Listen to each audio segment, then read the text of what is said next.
Hello दोस्तों, मेरा नाम है सूरज सिंह कुशवाहा और आप देख रहे हैं टीचर टाउन। मेरे प्यारे दोस्तों, जैसा कि मैंने कहा है कि अब जो है KVS और DSSB MP टेट वर्ग 1 और 2 और तमाम प्रकार की जो है वैकेंसी आने वाली हैं। तो हम दोबारा से प्रारंभ करते हैं चीज़ों को और दोबारा से जो है पढ़ना स्टार्ट करते हैं। आपको स्क्रीन पर दिखाई दे रहा होगा सत्यमेव जयते। मेरे प्यारे दोस्तों, बिल्कुल सत्य बात है, हमेशा सत्य की विजय होती है, हमेशा जय जयकार होती है। अब जो प्रश्न किसका है तो ये देखिए, पढ़िए। ये राष्ट्रीय शिक्षा नीति 2020, नेशनल एजुकेशन पॉलिसी 2020, जिसे 29 जुलाई 2020 को कैबिनेट के द्वारा पारित किया गया था। ठीक है, तो यदि पूछा जाए कि भारत में कब से एक तरीके से जो नई शिक्षा नीति लागू हुई है, तो 29 जुलाई 2020। कौन सी? 29 जुलाई 2020। देखिए, मानव संसाधन विकास मंत्रालय, भारत सरकार। अब इसका नाम जो है शिक्षा मंत्रालय रख दिया गया है। ठीक है, इसके द्वारा इसको जो है मंजूरी दी गई थी या लागू की गई थी। यदि हम बात करें राष्ट्रीय शिक्षा नीति की, तो मेरे प्यारे दोस्तों टोटल जो है वो 4 भाग हैं। देखो, पहले भाग है स्कूल शिक्षा। पहले भाग में क्या है? स्कूल शिक्षा। ठीक है, इसमें 8 चैप्टर हैं। कितने? 8 जो है चैप्टर है, विषय हैं। ठीक है, देख रहे होंगे आप। दूसरा है उच्चतर शिक्षा, जिसमें जो है कितने हैं विषय? कितने हैं? 19 तक है। ठीक, 11 हो गए यानी कि। भाग 3 है अन्य केंद्रीय विचारणीय मुद्दे और भाग जो है तुम्हारा 4 है क्रियान्वयन की रणनीति। ठीक है, टोटल 27 तो हो गए आपके अध्याय और जो 4 भाग हैं। तो यदि आपसे पूछा जाए कि नई शिक्षा नीति में, किसमें? नई शिक्षा नीति में कितने भाग हैं, तो आप कहोगे नई शिक्षा नीति 2020 में 4 भाग हैं और 27 अध्याय है। ठीक है दोस्तों, चलिए अब हम शुरुआत करते हैं कि नई शिक्षा नीति है क्या। तो सबसे पहले हम जो शुरुआत करने वाले हैं वो शुरुआत करने वाले हैं परिचय से। किससे? परिचय से। आई होप दोस्तों आपको स्क्रीन पर सब दिखाई दे रहा होगा।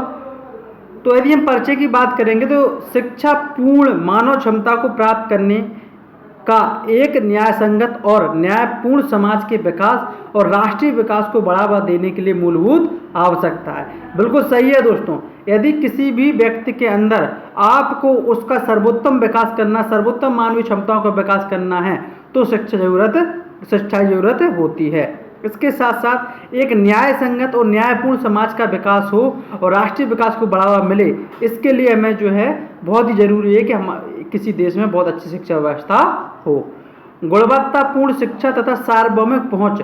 तो गुणवत्तापूर्ण शिक्षा यानी क्वालिटेटिव एजुकेशन और यूनिवर्सल जो रीच हो, माने प्रत्येक व्यक्ति की शिक्षा तक पहुंच प्रदान करना, वैश्विक मंच पर सामाजिक न्याय और समानता, वैज्ञानिक उन्नति, राष्ट्रीय एकीकरण और सांस्कृतिक संरक्षण के संदर्भ में भारत की सतत प्रगति और आर्थिक विकास की कुंजी है। ठीक है दोस्तों, सार्वभौमिक उच्चतर स्तरीय शिक्षा वह उच्च माध्यम है जिससे देश की समृद्धि, प्रतिभा और संसाधनों का सर्वोत्तम विकास और संवर्धन व्यक्ति, समाज, राष्ट्र और विश्व की भलाई के लिए किया जा सकता है। बिल्कुल ठीक है भाई दोस्तों, है ना। सर्वोत्तम विकास और संवर्धन व्यक्ति, समाज, राष्ट्र और विश्व की भलाई के लिए किया जा सकता है। बिल्कुल शिक्षा यही चीज है जो ये सब कार्य करा सकती है।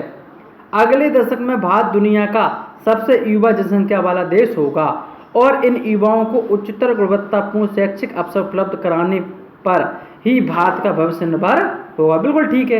यदि हम आप चाहते हैं कि हम विश्व को बदलते हुए समय के अनुसार एक भारत की जो है एक तरीके से हम कह सकते हैं रेपुटेशन, या हम कह सकते हैं भारत को कहीं पर हम जगह स्थान दिलाना चाहते हैं, तो हमें अपनी शिक्षा व्यवस्था को बहुत ही क्रिएटिव और बहुत ही अच्छा बनाना होगा। अगला देखो, अगला उसमें देखते हैं दोस्तों, भारत द्वारा 2015 में अपनाए गए सतत विकास एजेंडा 2030। मेरे प्यारे दोस्तों, सस्टेनेबल डेवलपमेंट जो है SSD, ठीक है, सस्टेनेबल डेवलपमेंट की बात करें जो 2030 के लिए हमने जो अपनाया है के लिए लक्ष्य 4। इसमें कितने लक्ष्य हैं? इसमें 17 लक्ष्य थे, उनमें से जो चौथा लक्ष्य है SDG 4 में परिलक्षित वैश्विक शिक्षा विकास एजेंडा के अनुसार विश्व में 2030 तक सभी के लिए समावेशी और समान गुणवत्तापूर्ण शिक्षा सुनिश्चित करने और जीवन पर्यंत शिक्षा के अवसरों को बढ़ावा दिए जाने का लक्ष्य है। तो भारत ने जो SDG जो है जो 2015 में अपनाए थे सस्टेनेबल डेवलपमेंटल गोल, सतत विकास जो है जो लक्ष्य को अपनाया था हमने 2015 में, उसमें 2030 तक उसके एजेंडा नंबर या जो गोल नंबर 4 में लिखा है कि भैया हम एक ऐसी जो है वैश्विक शिक्षा विकास एजेंडा के अनुसार 2030 तक सभी के लिए समावेशी और समान गुणवत्तापूर्ण शिक्षा सुनिश्चित करने और जीवन पर्यंत के अवसरों को बढ़ावा दिए जाने का लक्ष्य है। यानी कि हम सभी को और गुणवत्तापूर्ण शिक्षा दे सकें, यह सुनिश्चित करने और जीवन पर्यंत हमें शिक्षा दे सकें, इसका हमने लक्ष्य रखा था। इस तरह के उदात्त लक्ष्य के लिए संपूर्ण शिक्षा प्रणाली के समर्थन और अधिगम को बढ़ावा देने के लिए पुनर्गठित करने की आवश्यकता होगी, ताकि सतत विकास के लिए एजेंडा 2030 के सभी महत्वपूर्ण टारगेट और लक्ष्य एसडीजी प्राप्त किए जा सकें। माने इस शिक्षा नीति का उद्देश्य है कि जो एसडीजी 2015 में अपनाए गए उसका जो लक्ष्य नंबर 4 है उसमें जो शिक्षा के बारे में कहा गया उन लक्ष्यों को हम 2030 तक प्राप्त कर सकें। ज्ञान के परिदृश्य में पूरा विश्व तेजी से परिवर्तन के दौर से गुजर रहा है। बिग डेटा, मशीन लर्निंग और आर्टिफिशियल इंटेलिजेंस जैसे क्षेत्रों में हो रहे बहुत से वैज्ञानिक और तकनीकी विकास के चलते एक और विश्व भर में अकुशल कामगारों की जगह मशीनें काम करने लगेगी और दूसरी ओर डेटा साइंस, कंप्यूटर साइंस और गणित के क्षेत्रों में ऐसे कुशल कामगारों की जरूरत है और मांग बढ़ेगी जो विज्ञान, सामाजिक विज्ञान और मानविकी के विविध विषयों में एकता रखते हों। जलवायु परिवर्तन, बढ़ते प्रदूषण और घटते प्राकृतिक संसाधनों की वजह से हमें ऊर्जा, भोजन, पानी, स्वच्छता आदि की आवश्यकताओं को पूरा करने के नए रास्ते खोजने होंगे और इस कारण भी जीव विज्ञान, रसायन विज्ञान, भौतिक विज्ञान, कृषि, जलवायु विज्ञान और समाज विज्ञान के क्षेत्रों में नए कुशल कामगारों की जरूरत होगी। बिल्कुल सही बात है, क्योंकि हमें जैसे जैसे समय बदल रहा है, टेक्नोलॉजी आ रही है, डेटा साइंस आ रहा है, मशीन लर्निंग आ रही है, तो इन सब क्षेत्रों में हमें बहुत ही स्किल्ड जो कामगार हैं, जो स्किल्ड कार्मिक हैं, उनकी जरूरत होगी। महामारी और महामारी के बढ़ते उद्भव, संक्रामक रोग प्रबंधन और टीकों के विकास में सहयोगी अनुसंधान और परिणामी सामाजिक मुद्दे बहुविषयक अधिगम की आवश्यकता को बढ़ाते हैं। मानव की और कला की मांग बढ़ेगी, क्योंकि भारत एक विकसित देश बनने के साथ साथ दुनिया की 3 सबसे बड़ी अर्थव्यवस्थाओं में से एक बनने की ओर अग्रसर है। रोजगार और वैश्विक परिस्थितियों में तीव्र गति से आ रहे परिवर्तनों की वजह से यह जरूरी हो गया है कि बच्चे जो कुछ सिखाया जा रहा है उसे तो सीखे ही और साथ ही वे सतत सीखते रहने की कला भी सीखे। मेरे प्यारे दोस्तों, ये बहुत ज़रूरी है कि जब तक हमें शिक्षक गाइड करता है, जब तक हम एकेडमिक शिक्षा में रहते हैं तो हम डेली स्तर पर या रोजाना स्तर पर पढ़ते लिखते हैं या चीज़ों को समझते हैं, और जैसे जैसे हम अपने जीवन में आते हैं तो हम पढ़ना लिखना बिल्कुल छोड़ देते हैं। तो हमें इस प्रकार के अधिगमकर्ता, इस प्रकार के नागरिक पैदा करने हैं जो पढ़ने लिखने में रुचि रखें और लगातार जीवन में सीखते रहें और पढ़ते रहें। इसलिए शिक्षा में विषय वस्तु को बढ़ाने की जगह जोर इस बात पर अधिक होने की जरूरत है कि बच्चे समस्या समाधान और तार्किक एवं रचनात्मक रूप से सोचना सीखें। देखिए मेरे प्यारे दोस्तों, नई शिक्षा नीति ये क्लियर करती है कि हम बच्चे के ऊपर कंटेंट या विषय वस्तु का बोझ बढ़ाने की जगह हम बच्चे के अंदर एक समस्या समाधान, तार्किक और रचनात्मकता की सोच पैदा करें बच्चे में, और बच्चे को प्रत्येक प्रकरण की समझ प्रदान करें, ना कि उस पर कंटेंट को रटन अधिगम के द्वारा जो है उस पर लाद दिया जाए या उस पर बोझ बांध दिया जाए। अगला आप देख पाएंगे कुछ नया सोच पाएं और नई जानकारी को नए और बदलती परिस्थितियों या क्षेत्रों में उपयोग में ला पाएं। जरूरत है कि शिक्षण प्रक्रिया शिक्षार्थी केंद्रित हो। कैसी हो? चाइल्ड सेंटर्ड हो, यानी कि लर्नर सेंटर्ड हो। जिज्ञासा माने क्यूरियोसिटी, खोज, अनुभव और संवाद के आधार पर संचालित हो। लचीली हो और समग्रता और समन्वित रूप से देखने समझने में सक्षम बनाने वाली और अवश्य ही रुचिपूर्ण। मेरे प्यारे दोस्तों, बहुत ही अच्छे पहलुओं को इस शिक्षा नीति में उजागर किया गया है। हमारी जो शिक्षण प्रक्रिया है वो पूरी ही लर्नर सेंटर्ड होना चाहिए और बच्चे में जिज्ञासा पैदा हो, बच्चा खोज की ओर अग्रसर हो, बच्चे को अनुभव प्राप्त हो और बच्चे संवाद के आधार पर अपनी कक्षा में आनंद के साथ अधिगम कर सके। साथ साथ में चाहे वो टाइम हो, चाहे वो सिलेबस हो, चाहे कुछ हो, उसमें फ्लेक्सिबिलिटी हो, कंटेक्स्ट या संदर्भ के अनुसार चीज़ों में हम बदलाव कर सकें, अर्थात फ्लेक्सिबिलिटी ला सकें। इस प्रकार की हमारी पूरी शिक्षा व्यवस्था होनी चाहिए। शिक्षा शिक्षार्थियों के जीवन के सभी पक्षों और क्षमताओं का संतुलित विकास करे। इसके लिए पाठ्यक्रम में विज्ञान और गणित के अलावा बुनियादी कला, शिल्प, मानविकी, खेल और फिटनेस, भाषाओं, साहित्य, संस्कृति और मूल्य का अवश्य ही समावेश किया जाए। शिक्षा से चरित्र निर्माण होना चाहिए। शिक्षार्थियों में नैतिकता, तार्किकता, करुणा और संवेदनशीलता विकसित करनी चाहिए और साथ ही रोजगार के लिए सक्षम बनाना चाहिए। बिल्कुल ठीक है, ठीक है। तो ये बात समझ में आ रही होंगी दोस्तों आपको। मेरे प्यारे दोस्तों, ये नई शिक्षा नीति है जो लोग भी देख रहे हैं, ठीक है। और इसको यदि आपको कोई भी एग्जाम निकालना है तो पढ़ना बहुत जरूरी है। सीखने के परिणामों की वर्तमान स्थिति और जो आवश्यक है उसके बीच की खाई को प्रारंभिक बाल अवस्था देखभाल और उच्चतर शिक्षा के माध्यम से शिक्षा में उचित गुणवत्ता, इक्विटी और सिस्टम में अखंडता लाने वाले प्रमुख सुधारों के जरिए पाटा जाना चाहिए। बिल्कुल ठीक है कि सीखने के जो परिणाम की वर्तमान स्थिति और जो आवश्यक है उसके बीच में जो खाई है उसको हम ECCE है ना, अर्ली चाइल्डहुड केयर एजुकेशन के द्वारा, और जो उच्च शिक्षा है उसके बीच में जो खाई है उसको इक्विटी और सिस्टम में अखंडता, माने सिस्टम में एक टूटरापन ना हो, माने छोटी माने जो निम्न स्तर की शिक्षा है वो हाई लेवल से एक दूसरे से जुड़ी हो, एक लाइन में हो, एक रेखा में हो, एक उनमें एक प्रवाह हो, ताकि कहीं पर भी बच्चे को लर्निंग गैप प्राप्त ना हो सके और बच्चा आसानी से अपना विकास कर सके। 2040 तक, वेरी इंपॉर्टेंट, जो फैक्चुअल लोग हैं वो फैक्ट याद रख लें।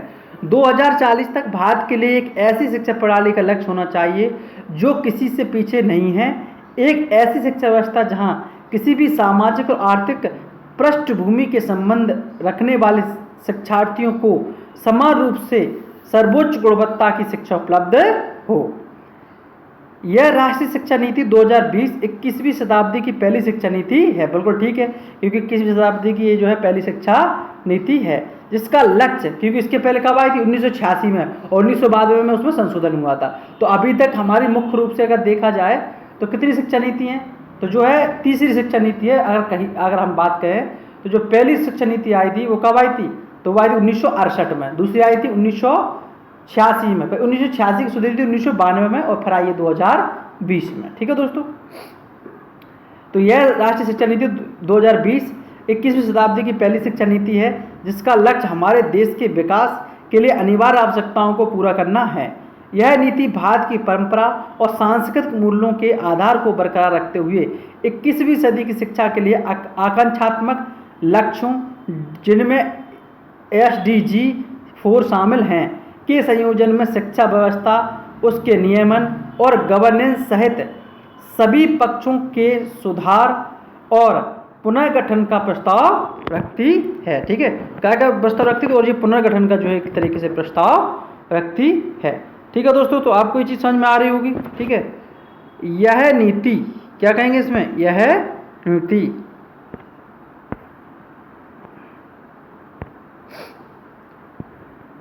यह नीति इस सिद्धांत पर आधारित है कि शिक्षा से न केवल साक्षरता, ठीक है, न केवल साक्षरता और संख्या ज्ञान जैसी बुनियादी क्षमताओं के साथ साथ उच्चतर स्तर की तार्किक और समस्या समाधान संबंधी संज्ञानात्मक क्षमताओं का विकास होना चाहिए, बल्कि नैतिक, सामाजिक और भावनात्मक स्तर पर भी व्यक्ति का विकास होना आवश्यक है। प्राचीन और सनातन भारतीय ज्ञान और विचार की समृद्ध परंपरा के आलोक में यह नीति तैयार की गई है। ज्ञान, प्रज्ञा और सत्य की खोज को भारतीय विचार, परंपरा और दर्शन में सदा सर्वोच्च मानवीय लक्ष्य माना जाता है। प्राचीन भारत में शिक्षा का लक्ष्य सांसारिक जीवन अथवा स्कूल के बाद के जीवन की तैयारी के रूप में ज्ञान अर्जन नहीं, बल्कि पूर्ण आत्मज्ञान और मुक्ति के रूप में माना गया था। तक्षशिला, नालंदा, विक्रमशिला और वल्लभी जैसे प्राचीन भारत के विश्व स्तरीय संस्थानों ने अध्ययन की विधियों विविध क्षेत्रों में शिक्षण और शोध के ऊंचे प्रतिमान स्थापित किए थे और विभिन्न पृष्ठभूमि और देशों से आने वाले विद्यार्थियों और विद्वानों को लाभान्वित किया था। इस शिक्षा व्यवस्था ने चरक, सुश्रुत, आर्यभट्ट, बारहमेर, भास्कराचार्य, ब्रह्मगुप्त, चाणक्य, चक्रपाणि, दत्ता, माधव, पाणिनि, पतंजलि, नागार्जुन, गौतम, पिंगला, शंकरदेव, मैत्रेयी, गार्गी और थिरुवल्लुवर जैसे अनेकों महान विद्वानों को जन्म दिया। इन विद्वानों ने वैश्विक स्तर पर ज्ञान के विविध क्षेत्रों जैसे गणित, खगोल विज्ञान, धातु विज्ञान, चिकित्सा विज्ञान और शल्य चिकित्सा, सिविल इंजीनियरिंग, भवन निर्माण, नौकाएं निर्माण और दिशा ज्ञान, योग, ललित कला, शतरंज इत्यादि में वैश्विक महत्व की इस समृद्ध विरासत को आने वाली पीढ़ियों के लिए न सिर्फ सहेजकर संरक्षित रखने की जरूरत है, बल्कि हमारी शिक्षा व्यवस्था द्वारा उस पर शोधकार होना चाहिए, उसे और समृद्ध किया जाना चाहिए और नए नए उपयोग भी सोचे जाने चाहिए। शिक्षा व्यवस्था में किए जा रहे बुनियादी बदलावों के केंद्र में अवश्य ही शिक्षक होना चाहिए। तो वो ये कह रहे हैं कि शिक्षा व्यवस्था में जो बुनियादी बदलाव कर रहे हैं, जो फंडामेंटल हम चेंजेस ला रहे हैं, उसके केंद्र में टीचर होना चाहिए, शिक्षक होना चाहिए। शिक्षक की नई नीति को निश्चित तौर पर हर स्तर पर शिक्षकों को समाज के सर्वाधिक सम्माननीय और अनिवार्य सदस्य के रूप में पुनः स्थान देने में सहायता करनी होगी, क्योंकि शिक्षक ही नागरिकों की हमारी अगली पीढ़ी को सही मायने में आकार देते हैं। इस नीति द्वारा शिक्षकों को सक्षम बनाने के लिए हर संभव कदम उठाए जाने पर शिक्षण के पेशे में सबसे होनहार लोगों का चयन करने में सहायता करनी होगी, जिसके लिए उनकी आजीविका, सम्मान, मान मर्यादा और स्वायत्तता सुनिश्चित करनी होगी। साथ ही तंत्र में गुणवत्ता नियंत्रण और जवाबदेही की बुनियादी प्रक्रियाओं को भी स्थापित करनी होगी। नई शिक्षा नीति को सभी विद्यार्थियों के लिए, चाहे उनका निवास स्थान कहीं भी हो, गुणवत्तापूर्ण शिक्षा व्यवस्था उपलब्ध करानी होगी। इस कार्य में ऐतिहासिक रूप से हाशिए पर रहे समुदायों, वंचित और अल्प प्रतिनिधित्व वाले समूहों पर विशेष ध्यान दिए जाने की जरूरत होगी। शिक्षा बराबरी सुनिश्चित करने का बड़ा माध्यम है। बहुत अच्छी बात लिखी है ये। शिक्षा बराबरी सुनिश्चित करने का बड़ा माध्यम है और इसके द्वारा समाज में समानता, समावेशन और सामाजिक आर्थिक रूप से गतिशीलता हासिल की जा सकती है। ऐसे समूहों के सभी बच्चों के लिए परिस्थितिजन्य बाधाओं के बावजूद हर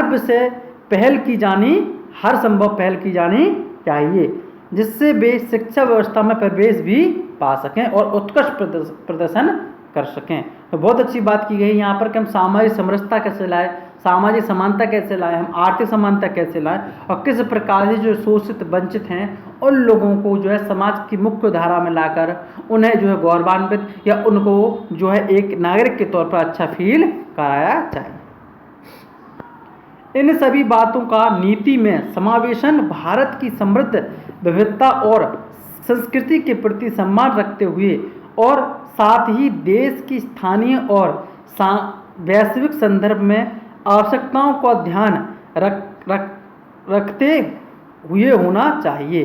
भारत के युवाओं को भारत देश के बारे में और इसकी विविध सामाजिक, सांस्कृतिक और तकनीकी आवश्यकताओं सहित यहाँ की अद्वितीय कला, भाषा और ज्ञान परंपरा के बारे में ज्ञानवान बनाना राष्ट्रीय गौरव, आत्मविश्वास, आत्मज्ञान, परस्पर सहयोग और एकता की दृष्टि से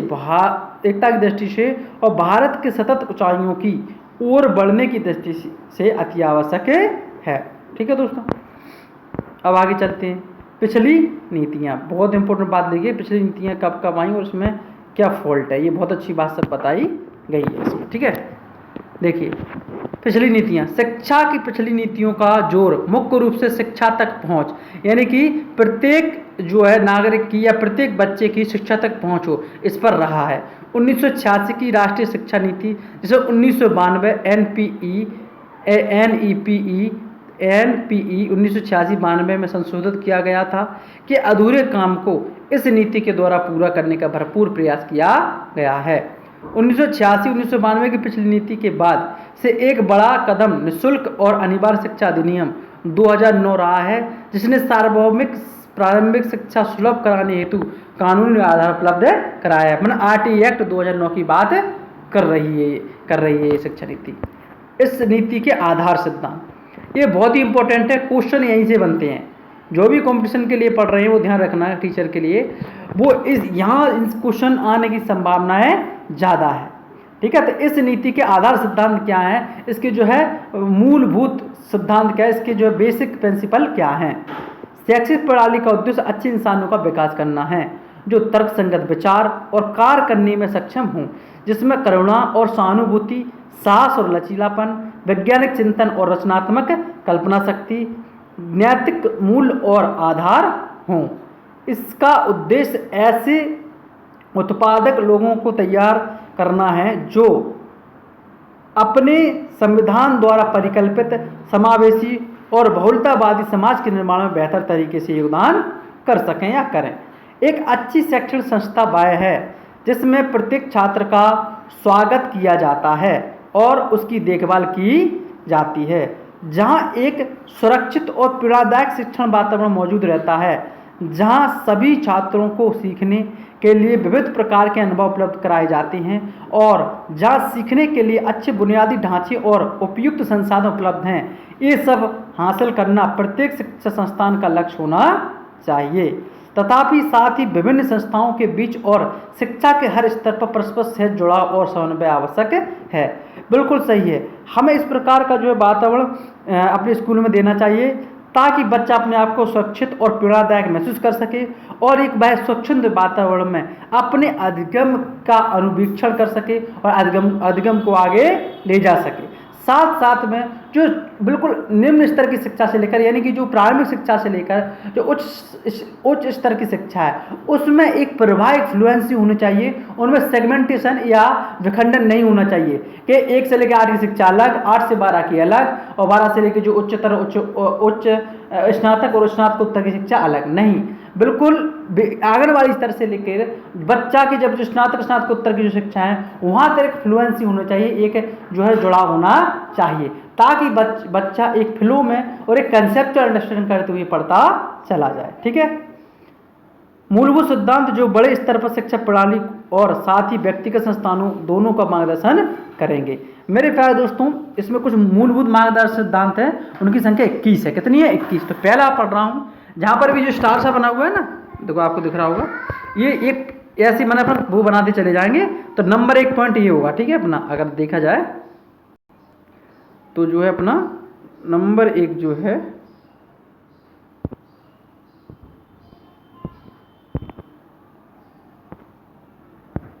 चलिए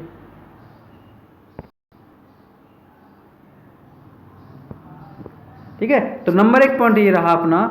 इसमें क्या बता रही है, देखिए, हर बच्चे की विशिष्ट क्षमताओं की स्वीकृति, पहचान और उनके विकास हेतु प्रयास करना।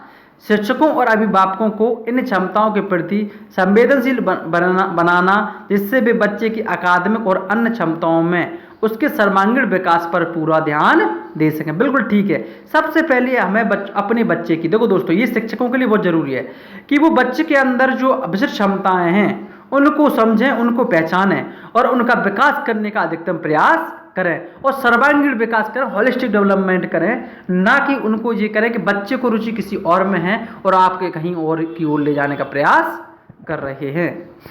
चलते हैं दूसरा, बुनियादी साक्षरता और संख्या ज्ञान को सर्वाधिक प्राथमिकता देना। देखिए, जिससे सभी बच्चे कक्षा 3 तक, जो इंपॉर्टेंट याद रखना, कितने तक? कक्षा 3 तक साक्षरता और संख्या ज्ञान जैसे सीखने के मूलभूत कौशलों को हासिल कर सकें। दूसरा इसका जो शिक्षा नीति का लक्ष्य है कि जो बच्चे हैं वो कक्षा 3 तक मूलभूत संख्या ज्ञान और साक्षरता सीख सके, मूलभूत और कौशलों का हासिल कर सकें, ये ध्यान रखना, ठीक है। दूसरा, तीसरा लचीलापन, फ्लेक्सिबिलिटी, ताकि शिक्षार्थियों में उनके सीखने के तौर तरीके और कार्यक्रमों को चुनने की क्षमता और इस तरह वे अपनी प्रतिभा और रुचियों के अनुसार जीवन में अपना रास्ता चुन सकें। तो दो तीन चीज़ें, सबसे पहली बात है कि शिक्षक और माता पिता को अपने बच्चों की जो है विशिष्ट क्षमताओं को पहचान करनी चाहिए और उनके विकास हेतु अधिकतम प्रयास करने चाहिए, उनका सर्वांगीण विकास करना चाहिए। दूसरा है कक्षा 3 तक हमें बच्चे के अंदर बुनियादी साक्षरता और संख्या ज्ञान के कौशल को विकसित करना है। और तीसरा फ्लेक्सिबिलिटी, बच्चे को अपनी रुचि, अपनी जो है ध्यान, अपनी रुचि, अपनी जो है इंटरेस्ट और अपनी एटीट्यूड के अनुसार, एप्टीट्यूड के अनुसार अपने चुनाव कर सके, अपने रास्तों का खुद चुनाव कर सके और जो है बच्चों को उसी के अनुसार आगे बढ़ाना चाहिए। चौथा, कला और विज्ञान के बीच पाठ्यक्रम और पाठ्येतर गतिविधियों के बीच व्यावसायिक और शैक्षणिक धाराओं आदि के बीच कोई स्पष्ट अलगाव ना हो। देखिए हम बांट देते हैं ना अपन कि जो है सब जो है एकेडमिक है, जो नॉन एकेडमिक है ना, तो ये ऐसी कोई भी इसमें क्या अलगाव नहीं होना चाहिए। यानी कैरिकुलर और को कैरिकुलर में कोई अलग अलग नहीं होना चाहिए। कैरिकुलर और को कैरिकुलर एक्टिविटियां एक दूसरे जुड़ी होनी चाहिए। जैसे ये व्यावसायिक शिक्षा और जो अकादमिक शिक्षा वो अलग अलग कर देते हैं, इनमें नहीं, इनमें एक परस्पर जुड़ा होने की जरूरत है, ना कि इनमें अलगाव की जरूरत है, जिससे ज्ञान के क्षेत्रों के बीच हानिकारक ऊंच नीच और परस्पर दूरी एवं असंबद्धता को दूर किया जा सके। तो आपने मेरे प्यारे दोस्तों इस स्लाइड में 4 पॉइंट प्रमुख देखे, ठीक है, 1 2 3 4, ठीक है। तो आपने ये 4 देख लिए, तो अगर मैं लिखे देता हूं, ठीक है,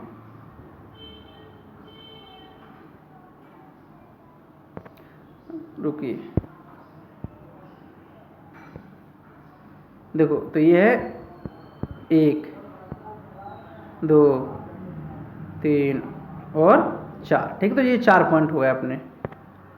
अब है 5वां, सभी ज्ञान की एकता और अखंडता को सुनिश्चित करने के लिए एक बहुविषयक दुनिया के लिए विज्ञान, सामाजिक विज्ञान, कला, मानविकी और खेल के बीच एक बहुविषयक मल्टीडिसिप्लिनरी और समग्र शिक्षा का विकास। मल्टीडिसिप्लिनरी का मतलब है यहाँ पर कि विभिन्न विषयों को एक दूसरे से जोड़कर हमें बच्चों को एक समग्रता के रूप में चीज़ों को पढ़ाना है।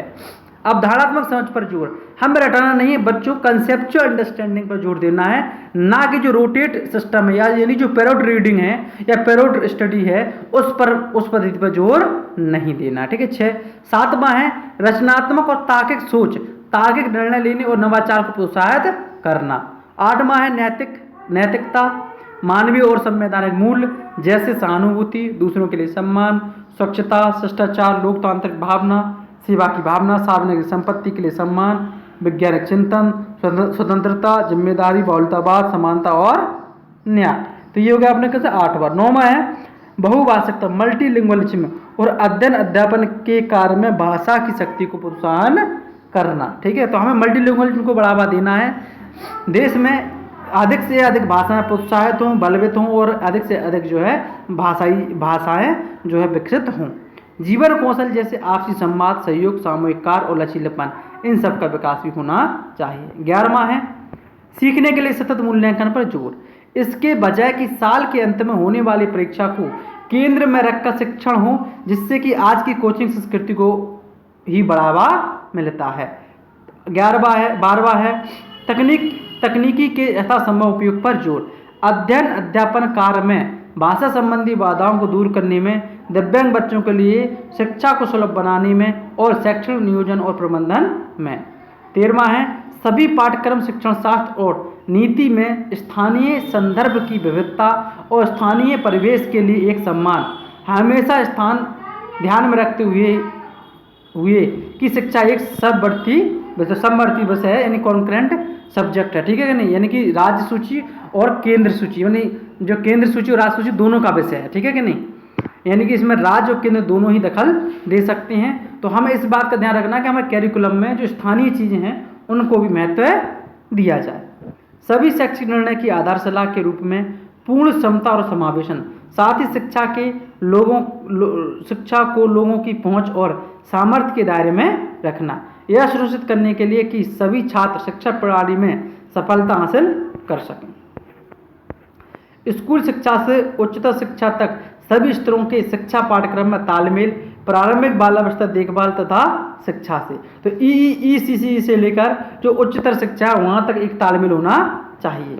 शिक्षकों और संकाय को सीखने की प्रक्रिया केंद्र मानना, उनकी भर्ती और तैयारी की उत्कृष्ट व्यवस्था, निरंतर व्यावसायिक विकास और सकारात्मक कार्य वातावरण और सेवा की स्थिति, शैक्षिक प्रणाली की अखंडता, पारदर्शिता और संसाधन कुशलता, ऑडिट और सार्वजनिक प्रकटीकरण के माध्यम से सुनिश्चित करने के लिए एक हल्का लेकिन प्रभावी नियामक ढांचा, साथ ही साथ स्वायत्तता, सुशासन और सशक्तिकरण के माध्यम से नवाचार और आउट ऑफ द बॉक्स विचारों या थिंकिंग को प्रोत्साहित करना, गुणवत्तापूर्ण शिक्षा और विकास के लिए उत्कृष्ट स्तर का शोध होना चाहिए, शैक्षिक विशेषज्ञों और निरंतर अनुसंधान और नियमित मूल्यांकन के आधार पर प्रगति की सतत समीक्षा होनी चाहिए, भारतीय जड़ों और गौरवों से बंधे रहना, और जहां प्रशासन लगे वहां भारत की समृद्ध और विविध प्राचीन और आधुनिक संस्कृति और ज्ञान प्रणालियों और परंपराओं को शामिल करना और उसको प्रेरणा पाना।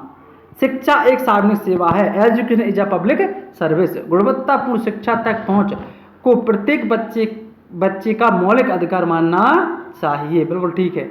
एक मजबूत जीवंत सार्वजनिक शिक्षा प्रणाली में पर्याप्त निवेश, साथ ही सच्चे परोपकारी और निजी और सामुदायिक भागीदारी को प्रोत्साहन और सुविधा, इन सब चीज़ों की जो बात की गई है। ठीक है दोस्तों, तो आइए दोस्तों आपको चीज़ समझ में आ गई होगी। अब यहाँ तक अपन ने जो है ख़त्म कर लिया है, तो हम कल जो है यहाँ से स्टार्ट करेंगे 9वां पेज से, या कल जो वीडियो आएगा वो यहाँ से आगे आएगा।